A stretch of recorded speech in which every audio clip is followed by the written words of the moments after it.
Student, आज हम आगे का टॉपिक स्टडी करेंगे। आगे है आपका बेसिक इनबिल्ट पाइथन फंक्शंस। देखो, आपने लास्ट ईयर भी पढ़ा था जो आपके इनबिल्ट फंक्शंस हैं पाइथन के, वो कौन कौन से होते हैं।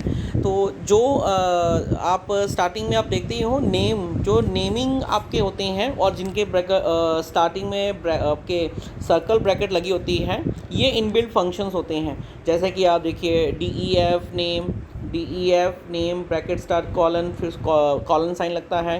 प्रिंट हो गया, ये भी आपका इनबिल्ट फंक्शन है। इनपुट हो गया, इंट हो गया, str स्ट्रिंग हो गया, ID हो गया। ID के बारे में आपने पढ़ा ही है पीछे। तो ये जितने भी हम फंक्शंस लिखते हैं, ये सारे के सारे लोअर केस में ही लिखते हैं। ये आपको पहले भी बताया मैंने, ठीक है। और उसके बाद इसके अलावा आप कीवर्ड्स, जो आप रिजर्व वर्ड्स हैं पाइथन में, रिजर्व वर्ड्स को हम कहते हैं ना, तो वो भी आपको पता है। जैसे इफ़ हो गया, फॉर हो गया, वाइल हो गया, और भी बहुत सारे फंक्शन हैं जो स्मॉल लेटर्स में ही लिखे जाते हैं। इनको आप कैपिटल में नहीं लिख सकते क्योंकि ये रिजर्व वर्ड्स हैं। और साथ में पाइथन जो है वो एक केस सेंसिटिव लैंग्वेज है, तो आपको स्मॉल लेटर में ही लिखना पड़ेगा। इसके बारे में हम ऑलरेडी डिस्कशन कर चुके हैं। तो देखिए, अब कुछ फंक्शन सिर्फ ट्रू हो गया और फॉल्स का एफ हो गया, ये आपके कैपिटल में होते हैं। बाकी सारे के सारे वर्ड्स जो हैं वो आपके स्मॉल्स में होते हैं। जैसे कि देखिए, मैंने यहाँ पर लिखा इनपुट। अगर आप आई कैपिटल करते हैं तो भी ये गलत है, अगर पूरा का पूरा आप कैपिटल में लिखते हैं तो भी गलत है। लेकिन जब आप स्मॉल में लिखेंगे आई input bracket start bracket close, and ये आपका सही माना जाता है। चलिए फिर स्टार्ट करते हैं। इनपुट क्या है? It is used for taking input from the user. कि जब आप प्रोग्राम बनाते हो और प्रोग्राम को बनाने के बाद आप प्रोग्राम ऐसा बना रहे हो कि जब आप प्रोग्राम को रन करें तब वो आपसे पूछे कि हाँ, कौन सी वैल्यू डालनी है, कितनी डालनी है, क्या डालनी है। तो उस चीज़ को रन करने के लिए इनपुट स्टेटमेंट का यूज़ किया जाता है। और मैं आपको एक और चीज़ बताता हूँ कि बाय डिफ़ॉल्ट जो है जो इनपुट होता है वो स्ट्रिंग कहलाया जाता है। जैसे कि आपने यहाँ पर देखिए एग्जांपल लिखी है, a is equal to input bracket. यहाँ पर देखो, हमने इनका डाटा टाइप कोई डिक्लेयर नहीं कर रखा है, तो a इनपुट ब्रैकेट स्टार्ट कीजिए, एंटर वैल्यू लिखिए। एंटर वैल्यू करने के बाद अगर आप हेलो लिखते हो, 15 लिखते हो, 12.4 लिखते हो, बाय डिफ़ॉल्ट इनका जो डाटा टाइप है वो स्ट्रिंग होगा। आप चेक करना चाहो तो print bracket start type bracket start A bracket close and bracket close, इस तरीके से आप करोगे तो वो आपको मैसेज अपीयरिंग करवाएगा कि आपका जो ए है, ए आपका स्ट्रिंग है, ठीक है। इसके अलावा अगर आप a is equal to input enter value, b is equal to input enter value, अगर इस तरीके से आप लिखते हैं और उसके बाद अगर आप print bracket a plus b लिखते हैं, तो पाइथन में आपको शायद आपने पढ़ा भी है लास्ट ईयर कि यहाँ पर वो एडिशन नहीं करेगा। अगर क्योंकि एडिशन तो वो तब करेगा जब उसको पता होगा कि ये वैल्यू है एक्चुअल में क्या है। तो वो आपका, जैसे कि आपने 15 और 10 का इनपुट करवाया है, तो अगर 15 और 10 का इनपुट करवाया है तो 25 रिज़ल्ट नहीं देगा, वो रिज़ल्ट देगा आपका 15 और 10।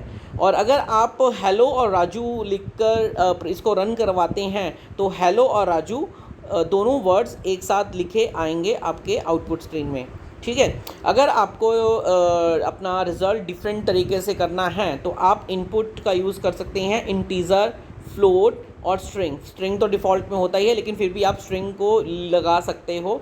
अभी इनको किस तरीके से करना है ये आपको मैं बताता हूँ। जैसे कि देखिए, एक प्रोग्राम है, नीचे दे रखा है a is equal to integer INT bracket input bracket start, double quotes शुरू किया है, enter first value, quotes closed, bracket close and bracket close.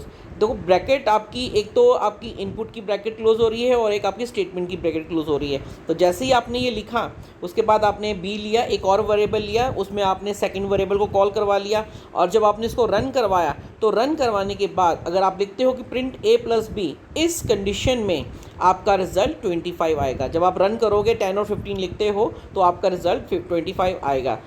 एक छोटा सा नोट यहाँ पर मैंने लिखा हुआ है, टाइप कमांड का यूज़ आपको ऑलरेडी पता है कि ये आप किस फंक्शन को यूज़ कर रहे हैं अपने प्रोग्राम में, उसके बारे में बताता है, ये आप ऑलरेडी जानते हो। उसके बाद अगर आप चाहते हो कि नहीं मुझे फ्लोटिंग में अपना आउटपुट निकालना है तो आप इंटीजर की जगह फ्लोट लिख सकते हो। देखिए मैंने यहाँ पर भी लिखा हुआ है, जैसे ये देखिए फ्लोटिंग फ्लोटिंग लिखा हुआ है। तो a is equal to float bracket input, यहाँ पर मैं इनपुट लिखना भूल गया, लेकिन आपको पता ही है कि स्टेटमेंट में इनपुट होना ज़रूरी है। इनपुट के बाद जैसी स्टेटमेंट ये लिखी गई है एज इट इज़ स्टेटमेंट नीचे लिख सकते हो, बस यहाँ पर इंटीजर की जगह आपको फ्लोट लिखना है। ठीक है, फ्लोट लिखने के बाद आपने सेकंड वैल्यू को भी कॉल करवा लिया। अब इसके बाद आपने प्रिंट कमांड दे दी, यहाँ पर प्रिंट a प्लस बी। तो जब आप इसको रन करोगे, ठीक है ना, आप प्रिंट, यहाँ पर प्रिंट कमांड भी मैंने लिखी नहीं है, लेकिन आपको मैं अंडरस्टूड हो जाता है कि प्रिंट आपने लिखा a प्लस बी। जब आप ऐसे लिखोगे और आपने जब इसको रन करवाओगे तो रन करते समय आपने 15.5 एंड 7.2 लिखा है, तो आपका जो रिज़ल्ट आएगा वो आएगा आपका 22.7। ठीक है, okay. Now come to the एक और चीज़, ये आईडी के बारे में ऑलरेडी आपको पता, हमने बता रखा था कि आईडी का यूज़ क्या फंक्शन होता है। तो आप अगर ले देखना चाहते हो कि a is equal to 10 ID bracket I D A, तो वो आपको क्या दिखाएगा, मेमोरी लोकेशन का एड्रेस दिखा देगा। ठीक है, now come to the next, आपका अगला आता है प्रिंट कमांड। प्रिंट कमांड जो है एक ऐसी कमांड है जो आपको आउटपुट देती है। तो आपकी आउटपुट के लिए आपकी कोई वैल्यू आप उसमें डबल क्वाट्स के अंदर लिखते हो, उसको प्रिंट आउट के लिए, या कोई एक्सप्रेशन है उसको भी अगर आप लेना चाहते हो प्रिंट आउट में, तो वहाँ पर भी आप फॉर्मूला फिटिंग कर सकते हो। तो यहाँ पर अगर वी कैन कॉल, हम कॉल करवा सकते हैं। ठीक है, तो सबसे पहले एक फंक्शन दे रखा है इन्होंने, a इज इक्वल टू 10 और b इज इक्वल टू 5। अगर आप प्रिंट a प्लस बी लिखते हैं और ब्रैकेट हेलो लिखते हैं, ब्रैकेट आपके डबल क्वाट्स क्लोज होते हैं और कॉमा a लिखते हैं, तो इसका आपका रिजल्ट क्या आएगा। तो सिंपली मैंने आपको लास्ट टाइम अभी बताया था, अगर किसी का हमें पता है we can use comma to separate the value और एक्सप्रेशन। इनमें सबसे इंपॉर्टेंट है कि जब आप प्रिंट कमांड का यूज़ करते हो, तो अगर किसी दो वैल्यू को अलग अलग करना चाहते हो तो आप कॉमा का यूज़ कर सकते हो। तो हमने देखिए यहाँ पर कॉमा का यूज़ कर रखा है। ठीक है, और अगर आप यहाँ आपकी सेकंड कंडीशन है प्रिंट, ये दिस वन कंडीशन, यहाँ पर तो आपको पता ही है a प्लस बी है तो दोनों वैल्यू एक साथ आ जाएंगी, ये एज इट इज़ प्रिंट करेगा और यहाँ पर a की वैल्यू प्रिंट करेगा। अब यहाँ पर हमने देखो a कॉमा सिंगल क्वाड्स के अंदर आपको क्वाड्स के अंदर हमने b लिखा हुआ है। तो अब यहाँ इन दिस केस तो आपका आंसर क्या आएगा, 10 और b क्यों आएगा, क्योंकि मैंने आपको पहले ही बताया कि अगर आप सिंगल क्वाड्स, डबल क्वाड्स या ट्रिपल क्वाड्स के अंदर कुछ भी लिखते हो, वो value as it is print हो जाती है आपकी स्क्रीन के ऊपर।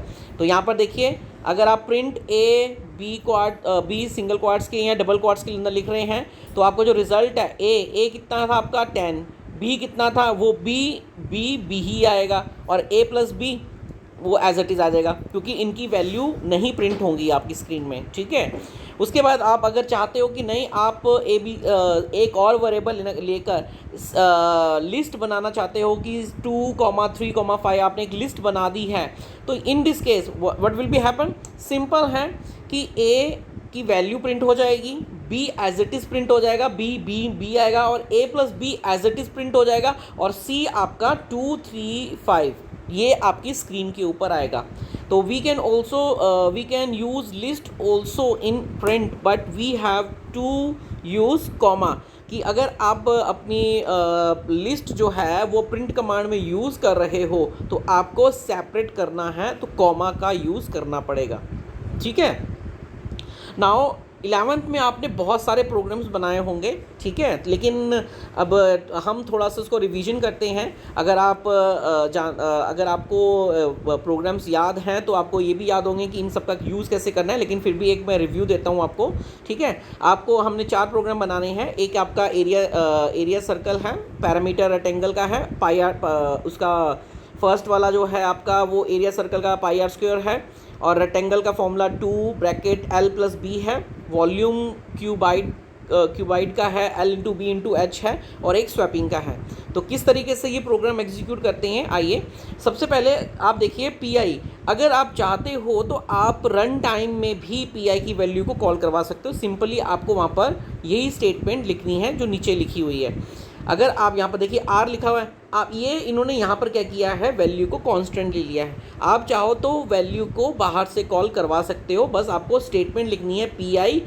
ये जो नीचे की स्टेटमेंट लिखी हुई है ये सारी की सारी एज इट इज़ यहाँ पर लिखी जाएगी, बस यहाँ पर रेडियस की जगह आपका पाई आ जाएगा। तो आप वहाँ पर उसका डाटा टाइप आपने फ्लोटिंग ले रखा है तो आप वहाँ पर 3.14 वैल्यू डाल सकते हो, ठीक है। उसके बाद आपने एक और वेरिएबल लिया आर नाम से, रेडियस, और फ्लोटिंग है, वो भी फ्लोटिंग में डाला है आपने, इनपुट है और एंटर रेडियस, तो आप रेडियस एंटर करोगे और P I A is equal to P I multiply by R multiply by R. तो आप देखिए ये फॉर्मूला फिट करने के बाद डबल क्वार्ट्स के अंदर हमने लिखा है ये एज इट इज़ प्रिंट हो जाएगा। आर कितना है आपका, वो आप जो यहाँ पर जो भी वैल्यू कॉल करवाओगे वो हो जाएगा, 2.5 है तो यहाँ पर 2.5 हो जाएगा। एरिया आपका एज इट इज़ प्रिंट हो जाएगा जो लिखा हुआ है, और ए जो भी फॉर्मूला यहाँ पर क्रिएट होकर आंसर शेयर करेगा वो यहाँ पर शो कर देगा, ठीक है। इसी तरीके से आपका अगला प्रोग्राम है आपका एल लेंथ आपने डिक्लेयर कर दी है फ्लोटिंग में, और बी फ्लोटिंग बी आपका जो है वो आपकी ब्रेथ है, और P is equal to parameter is equal to हम वेरिएबल चाहे कोई भी यूज़ कर सकते हैं, उससे कोई फ़र्क नहीं पड़ता है। लेकिन यहाँ पर जब हम सिस्टमेटिक वे से काम करते हैं तो हम मोस्टली वही चीज़ लेते हैं जो प्रोग्राम में हो। तो आपका 2 multiply by bracket L plus B, इस तरीके से करेंगे। तो जब इसको आप रन करोगे तो सबसे पहले L इंटू बी होगा, क्योंकि आपने पता ही है पढ़ाई लास्ट टाइम मैंने आपको वीडियो में बताया था कि बोर्ड मास के हिसाब से प्रियोरिटी के हिसाब से सबसे पहले ब्रैकेट सॉल्व होगी, उसके बाद जो भी इसका सम होगा वो आपका 2 के साथ मल्टीप्लाई हो जाएगा और आपका पी के अंदर वो वैल्यू स्टोर हो जाएगी। और लास्ट वाली लाइन आपकी प्रिंट है।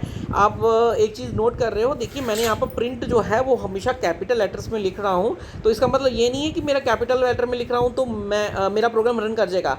ये मैं जस्ट वर्बली ऐसे ही लिख रहा हूँ, इसकी वजह से है। अदरवाइज प्रोग्रामिंग में all things will be come in small letters, okay. तो आप इस तरीके से लिख सकते हो। लिखने के बाद जब इसको रन करोगे तो आपका प्रोग्राम पैरामीटर निकाल के दे देगा, okay. Now come to the third program. अब देखिए हमने लेंथ, ब्रेथ और हाइट लेने को हम L, B और H ले सकते थे, लेकिन हमने यहाँ पर क्या किया, थोड़ा चेंज कर दिया A, B, C। ये हमारे हाथ पे ही है, हम चाहे प्रोग्राम अपने हिसाब से अपने तरीके के वेरिएबल यूज़ कर सकते हैं, ओके। तो फ्लोटिंग में हमने तीनों को ले लिया, इनपुट करवा दिया लेंथ, इनपुट करवा दिया फ्लोटिंग में ब्रेथ, इनपुट करवा दिया हाइट। जब आपको मालूम ही है 2 ब्रैकेट स्टार्ट हुई हैं तो 2 क्लोज होंगी, और डबल क्वार्ट्स के अंदर हमने वो स्टेटमेंट लिखी हुई है। Volume is equal to A multiply B multiply by C। जो भी इसका रिजल्ट आएगा वो आपका V के अंदर स्टोर हो जाएगा, और देखिए प्रिंट जो है वॉल्यूम एज इट इज़ और V की वैल्यू यहाँ पर स्टोर हो जाएगी, ठीक है। नाउ अब आपका देखिए प्रोग्राम है, अगला था फोर्थ प्रोग्राम था आपका स्वैपिंग का। स्वैपिंग कई तरीके से की जा सकती हैं, मैं आपको बताता हूँ। सबसे स्वैपिंग होती क्या है कि देखिए मान लीजिए आपने अभी क्या किया, देखो A is equal to 10, B is equal to 15 दे रखा है, तो हम ऐसा चाहते हैं कि A की वैल्यू 5 हो जाए और B की वैल्यू 10 हो जाए। इस तरीके की अगर स्वैपिंग करना चाहते हो तो आप किस तरीके से कर सकते हो, आइए प्रोग्राम में देखते हैं। तो देखिए प्रोग्राम में आपका सबसे पहले थोड़ा सा वेट, 1 मिनट, यस। नाउ हमने A7 लिया, B3 लिया, बिफोर डबल क्वार्ट्स के अंदर हम लिखा before swapping A is A, और डबल क्वार्ट्स के अंदर हमने B इज़ B। तो इसके हिसाब से आपके यहाँ 7 है और यहाँ पर 3 है, ओके। नाउ ये हमने अभी कल लास्ट वीडियो में हमने देखा था A is equal to B is equal to B comma A। इसका मतलब क्या हुआ कि अब रैंडमली A की वैल्यू B के अंदर चली गई और B की वैल्यू A के अंदर, यहाँ पर ये स्वैपिंग कर रहा है। उसके बाद after swapping A is A और B इज़ B। तो आफ्टर स्वैपिंग जब इस तरीके से करेंगे तो B की वैल्यू 3 है तो 3 हो जाएगी, और A की वैल्यू आपकी जो A की वैल्यू थी 7 वो B के अंदर स्टोर हो जाएगी। तो इस तरीके से भी आप स्वैपिंग कर सकते हो, ये मैंने आपको लास्ट टाइम भी बताया था, ठीक है। नाउ अगर आप एक थर्ड वेरिएबल लेकर भी स्वैपिंग करना चाहते हो तो वो भी कर सकते हो, वो भी ईजी है। तो देखिए हमने क्या किया है, सिंपल तरीका यूज़ किया है हमने। A7 लिया, B3 लिया, हमने एक टेम्परेरी वेरिएबल लिया C के अंदर हमने क्या किया, A की वैल्यू स्टोर कर दी। अब इस वक्त A और C के अंदर 7 स्टोर हो रखा है, लेकिन अब नेक्स्ट स्टेप में हमने क्या किया कि A को हमने B की वैल्यू को स्टोर करने के लिए ले लिया। तो B की वैल्यू कितनी थी, 3, तो अब A इज इक्वल टू 3 यहाँ पर कॉल हो गया। नाउ नेक्स्ट स्टेप क्या किया, अब B हमने ले लिया यहाँ पर और B is equal to C कर दिया। तो C के अंदर क्या था, यहाँ पर 7, तो अब ऑटोमेटिकली आप देख सकते हो यहाँ पर स्वैपिंग हो गया, A की वैल्यू 3 हो गई और B की वैल्यू 7 हो गई। और आप जब प्रिंट आउट निकालोगे तो आपको इंटरचेंज मिलेगा। अगर आप चाहते हो एक और तरीका भी है यहाँ पर करने के लिए, आप इसका भी यूज़ कर सकते हो। ये है आपका, ये आप ऑपरेटर के थ्रू आप इसको यूज़ कर रहे हो, तो सिंपल है। हमने क्या किया है, ए वैल्यू वही है, ये दोनों वैल्यूज़ हम इधर लेके चल रहे हैं। हमने एक वेरिएबल लिया A is equal to A plus B, इस हिसाब से A प्लस बी, तो कंडीशन क्या बनी, 7 + 3 इज इक्वल टू 10, यानी कि A की वैल्यू कितनी हो गई, 10, ठीक है ना। और इस वक्त B की वैल्यू कितनी है, 3, बिल्कुल सही कहा। उसके बाद हमने एक फॉर्मूला और लिया, B is equal to A minus B, तो A की वैल्यू कितनी थी, 10, जो अभी हमने देखो इंटरचेंज करके की थी, और B की वैल्यू कितनी है, 3, तो दोनों ने माइनस किया तो आंसर क्या है, 7, यानी कि B के अंदर अब क्या हो गया है, A की वैल्यू कितनी थी यहाँ पर 10 और B की वैल्यू, नई वैल्यू B की आई है वो है 7। अब थर्ड हमने क्या किया, A is equal to A minus B कर दिया, तो B की वैल्यू 10 थी और A की वैल्यू A की वैल्यू 10 थी, B की वैल्यू 7 थी और आंसर आया आपका 3। तो आप देख रहे हो A इज इक्वल टू 3 और B इज इक्वल टू 7 हो गया आपका। तो इस तरीके से भी आप अपनी वैल्यू को इंटरचेंज कर सकते हो। तो एक छोटे से प्रोग्राम है, बाकी प्रोग्राम आप लोगों ने कर रखे हैं। अगर आप चाहते हो तो आप अपनी पुराने प्रोग्राम्स एक बार रिकॉल करके देख लीजिए कि कौन कौन से हैं। बहुत सारे प्रोग्राम हैं, आपको याद होगा फैक्टोरियल वाला प्रोग्राम भी था, फैब्डॉनिक वाला प्रोग्राम भी था, और भी बहुत सारे प्रोग्राम थे। आप चाहो तो उनको एक बार रिवीजन में ज़रूर डाल लें, ठीक है। और आज की वीडियो इतनी ही है, बाकी का हम टॉपिक नेक्स्ट वीडियो में कंप्लीट करेंगे। अभी भी हम जो है पाइथन रिवीजन 2 ही कर रहे हैं, ठीक है। तो हम कम्प्लीटली जो 11th में पढ़ा था वो हम इन वीडियो के माध्यम से अपना टॉपिक जो है धीरे धीरे करके क्लियर कर रहे हैं, ठीक है। Okay, thank you.